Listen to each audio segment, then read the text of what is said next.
Umpisa na. Ayan na. Pinako ko na po itong ano to. Pinako ko na to.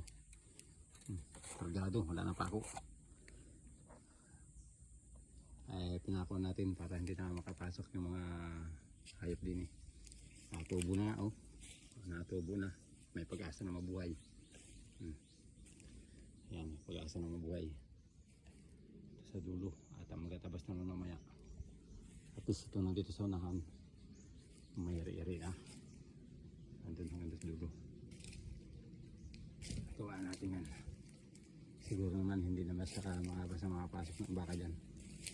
Pag hindi siya nakita na mayawan lang. Yun hanggang dulo dun. Tita nung aabutin yan. Yan. Kambing lusot.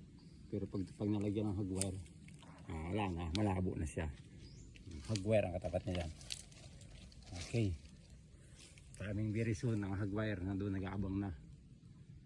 Hindi na siya makakadaan dyan. Tapos dito makakadiskarte na tayo dito ng pananim. Okay. Maya magkatabas naman tayo.